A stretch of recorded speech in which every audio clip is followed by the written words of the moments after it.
I'm Cynthia for Artbeads Cafe, and I have with me Yvette. Hi, Hello, Yvette. hi. Thank you for coming today. Thank you for having me. And Yvette is our VP of Customer Service. So you have a question today for us. I do.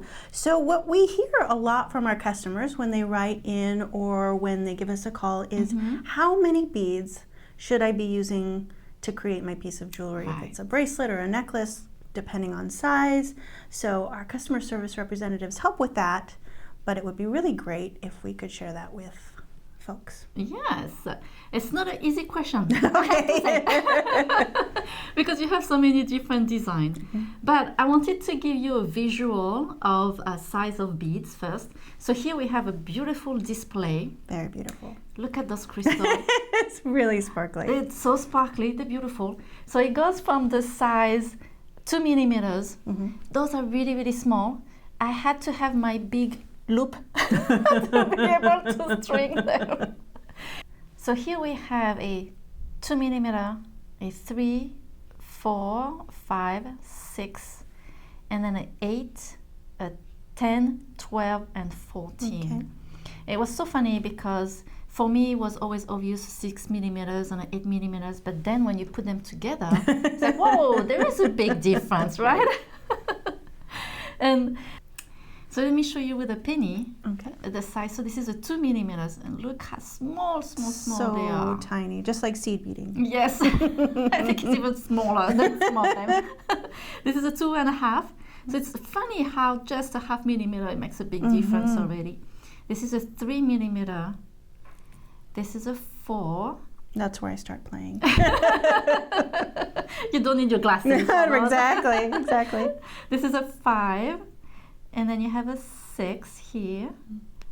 And then this is an 8. And look at the big difference between the 6 and the 8. And this is a 10. And the 12.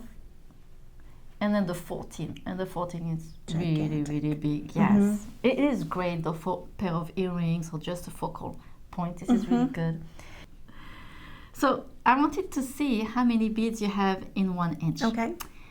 So I string some beads, and those are the 2 millimeters. You have 17 beads, and I have to say those are Swarovski beads, bicone and rounds.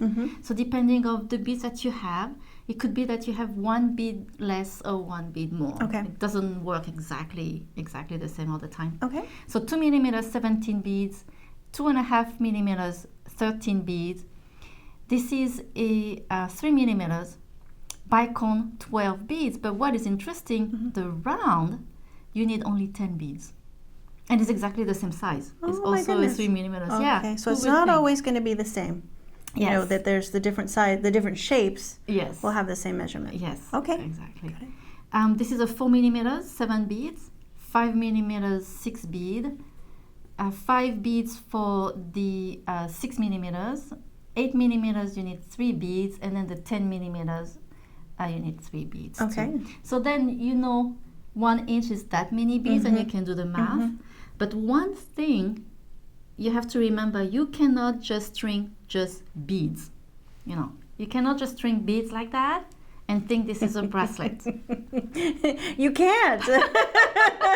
I know that from experience. Yes. I thought, it's, I'm not exactly a really great beader. So I saw this strand of beads and I thought, just by itself, it will be a fantastic bracelet. And I put it on and did just that. Right. And so what I thought I had to do was just leave extra jewelry wire. Yes. And then, of course, then you just have extra jewelry wire that doesn't look very pretty. So yes, I learned this the hard way. So if you don't mind the jewelry wire showing close to your clasp, okay, you can do just a strand like that, but it gets really stiff. So one way how I do it is I add spacers. And when you add spacers, then it's really smooth. It's amazing. It's a magic trick. It's a very different experience, yeah. If you don't like the look of the spacers, we have spacers that are very, very small. They're just teeny roundels, and you barely see them. But so this is just to keep the edges of the beads hitting each other. Yes. Is a spacer. Also, yes. Okay. And of course, when you add spacers, then you add space, right? So your math with your beads would be different. Oh boy. Okay. Now we're throwing math into this. All right. So I did here several examples. So this is 1 inch again. So I've got these teeny spacers, and I was able to do 4 spacers, 3 beads. Okay. And I thought, okay, let's put a spacers that has a little thicker, but it's the same. 4 spacers, 3 beads. Now I have a very big spacer, and in 1 inch I wasn't able to add the last spacer. Got it. Okay. So you have to think about it. And then one thing that I really like is this tool for measuring your bracelet. So I've been using this forever. Okay. And what I like is before I crimp, so I put my crimp, but before I crimp them with the tool, I just slide the bracelet, and you can see right here the measurement. So this one is about, is a 7 inch. Okay. So like that, you know the size of your bracelet. Let's say you have a string here, right? So your beads are very small, and it goes around your wrist, and it's fine. And then you add another size of the bead, so they're gonna take small space. So your thread's gonna be, it's gonna be going out a little more. And then you put even bigger beads, so then the beads are round, and the size of it's gonna make your thread even bigger. Got it. So you have to remember, the bigger the bead, the longer That you makes need a perfect thread. sense. And then, when you have different beads, like I say, you add spacers, or you can add different shape of beads, or play also with the size of beads. Okay. And that will make also your necklace move much better. Like in this one, I added, a 10 millimeters and a smaller bead. And then why not playing with different size, right?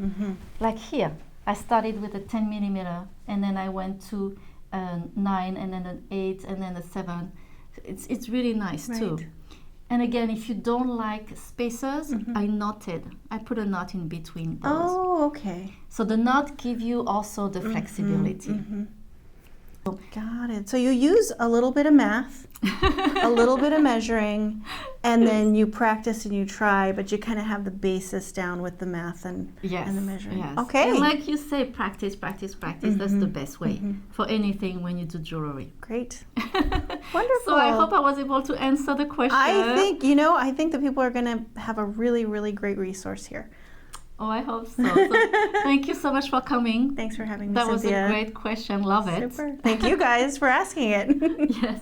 And thank you so much for joining us today at Artbeads Cafe. And make sure to subscribe to our email newsletter so you will be the first one to know about our great promotion and ideas. So thank you again. Thank you, Yvette. Merci. Au revoir. À bientôt. Bye.